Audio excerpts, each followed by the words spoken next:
Good morning. It's happy weekend. Time for the nails.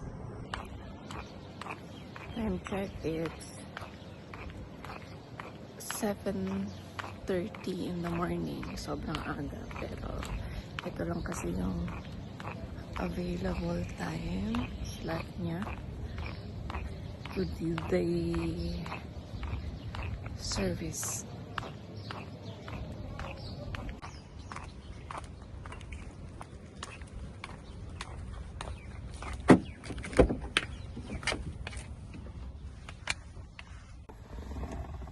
So,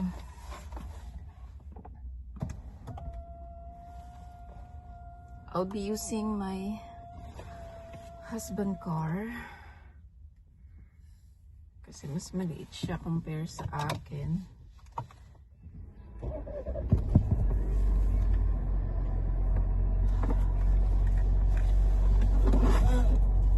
So yeah, like what I've said, it's not a typical salon. It's a home service salon, to be honest. Pero gusto ko yung mga gawa niya, so I just decided to try it out.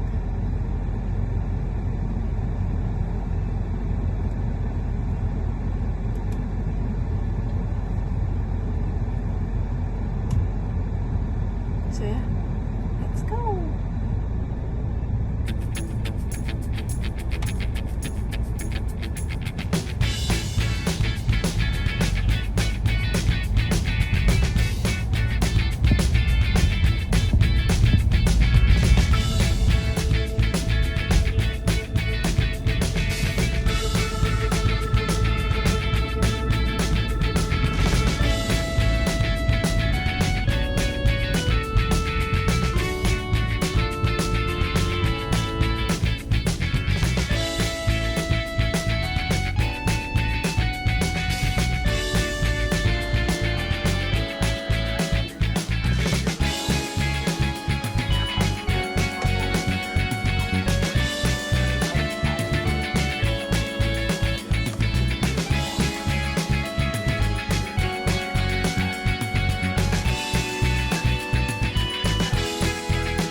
So after 3 hours, I finally done. It's really nice. It's look minimalist lang siya. Minimalist ba to? Not sure, but I'm happy with the clean one only. Hindi ako mahilig magpagawa ng masyadong colorful. And I have done my lashes as well. Hindi siya ganun kakapal. Sakto lang.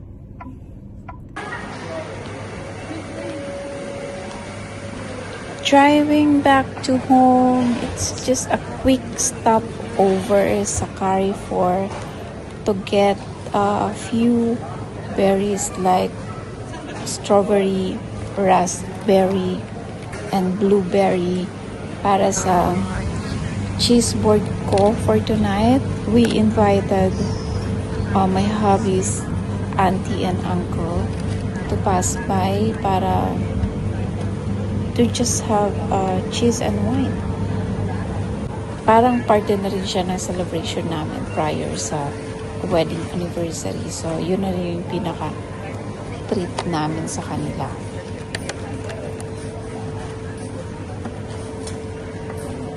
So, yun na nga. Ang aga kong lumabas kanina. 7:30 loud makalabas na ako eh. Kasi meron akong maagang appointment. For salon. Ayan. And for me, mas maganda yung maaga ka na lang para maaga ka rin matapos. Kasi naman sobrang late. Tapos late ka rin matatapos. It took for me 3 hours din para matapos lahat.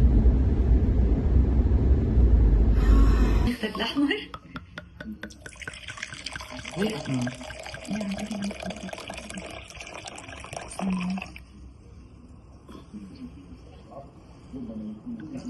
دوقي شوفي. بس خلص. لا شو بس دوقي شوفي. خلص ما عليك. لا غبية. Hey guys, so today it's Sunday. It's 27th of April and today is our second year wedding anniversary. So ngayon yung magiging celebration namin. Actually, it's just a simple dinner sa Sexy Fish located in DIFC. And time check, it's currently 4:40 in the afternoon. Yung pina-reserve namin tonight is at 7 p.m. So actually yung Sexy Fish, nag-open sila around 6 p.m. for dinner. And they are also open for lunch. So, yeah. Get ready with me. So I got this one for, I think it's been 7 or 8 months ko na siyang ginagamit. And it's really good. Hindi na ako nagdo-double pa ng straightener. Kasi straight, magi-straight na siya once you dried your hair. Kahit basa siya. And so far, okay naman. But prior to that, nag-apply ako ng heat protector.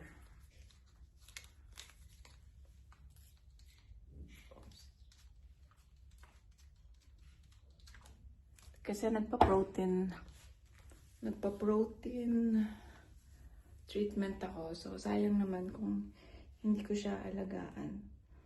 And so far, so good naman siya. Hindi siya ganun ka-flat compare sa mga, I think it's rebond treatment or keratin. Hindi pa ako nakapag-decide kung ano yung isusuot ko. I'll just gonna figure it out once na-fix ko na yung hair ko. For now, sa buhok muna tayo.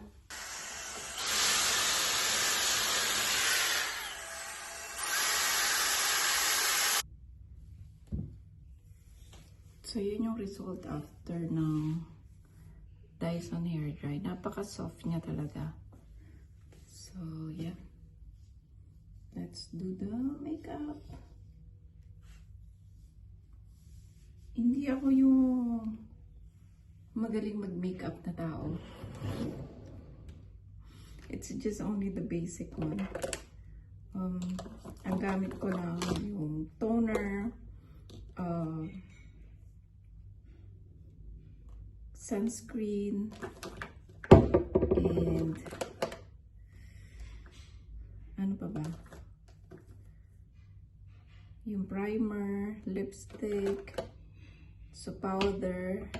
Yan lang yung mga usual na ginagamit ko. So sa toner, I'm using the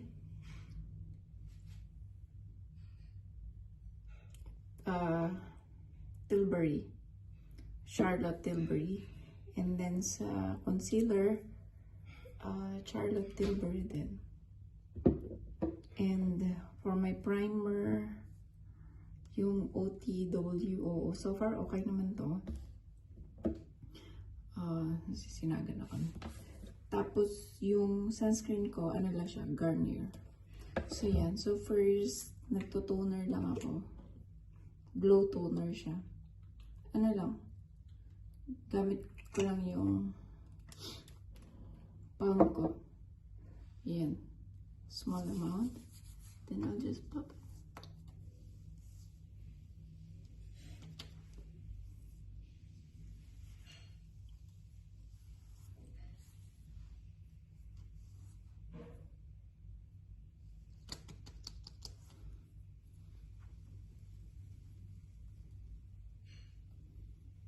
I'm not sure sa mga makeup guru, siguro maliit yung steps ko, but ito yung so far ginagawa ko in my, like, kapag aalis ako or yung kailangan ko mag-makeup. And then I will follow with the sunscreen. So ganyan lang ako maglagay kasi sobrang init sa Dubai ngayon. So there, 2 finger.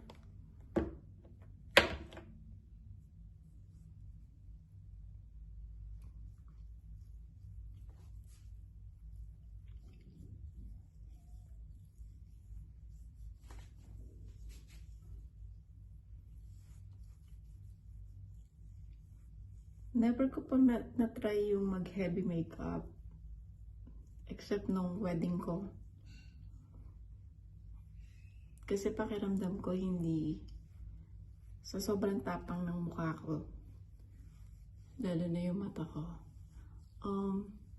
I feel like mas magiging matapang pa. So, mas okay na ako sa may lipstick ako, may blush, tsaka ano pa ba?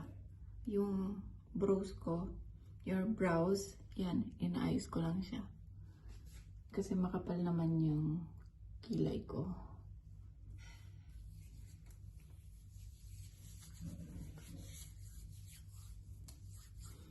Not sure kung anong gagamitin kong hikaw kasi depende yun sa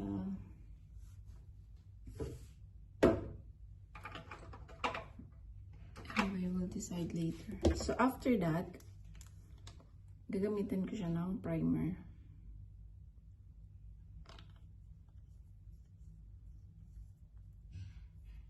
If I am wrong sa mga ginagawa ko, just comment down below. I am free.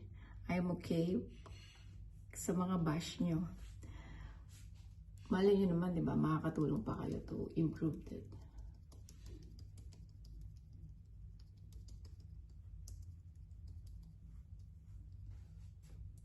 I have a lot of imperfection when it comes sa mukha ko. May mga acne scars ako. And actually, ang dami ko nang na-try na treatment. And so far, walang nag-work. May nag-work yung filter. Yun yung talagang nag-help somehow sa mga videos ko. But I'm okay with my flaws. Like,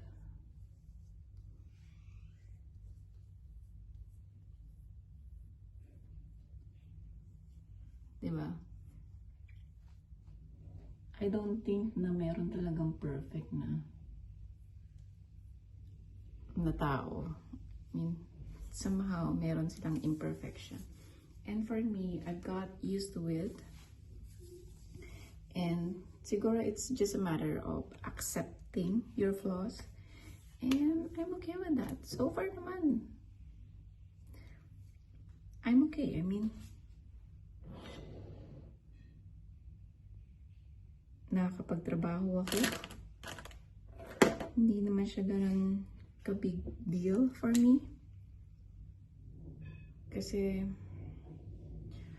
like what I've said, it depends on how you are accepting your flaws as a human being. Though sometimes, syempre, let's be real, na minsan, pinanghihinaan ka or wala kang confident to show off kasi dahil sa hindi ka flawless. Pero that sometimes, siguro recently when I got old, when I got age, that's when I started accepting my flaws. And okay na ako. Like, come on. It's not always about the flaws of every people. Physically. It's about yung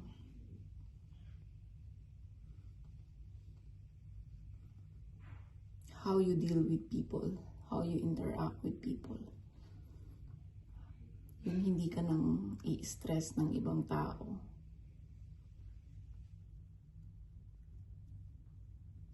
Just live simply, peacefully, and kind. Although, ako, may kasungitan din ako. Pero,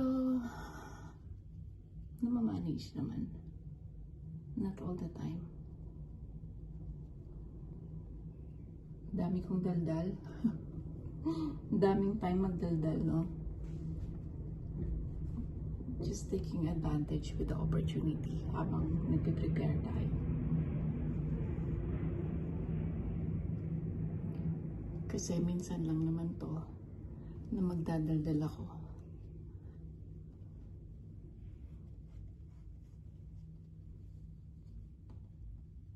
Sakto na ba? Or more pa? Okay. Tapusin ko lang yung makeup ko para matapos ako. Kasi anong oras na? Then, I'll get back to you. Hi! So this is the final look. This time, magsisilver lang ako. Kasi most of the days, naka-gold ako. And just for a change. And yeah, I just decided to wear this plain from Zara. Maliwanag na, sobrang madilim na kasi. So yeah, this is it. And to complete my night, I'll be using my Prada. Actually, first time ko lang ito gagamitin. Lagi kasi siyang nasa FYP ko. Kaya sabi ko, okay, I wanna try this. Before, I'm using a YSL Libre. Pero, nag-change muna ako.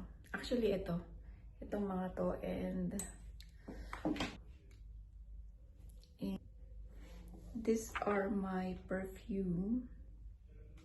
Naubos na ata yung J'adore and the Sea. The Valentino. Depende yun sa mood ko. But this time, I am into Prada. So, hopefully magustuhan ko siya.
اوروني بيكتشرز كتير بنخلط ونخبركم ما بعرف هي مو اكيد بس بنخلط ونخبركم نتكلم عن كذا.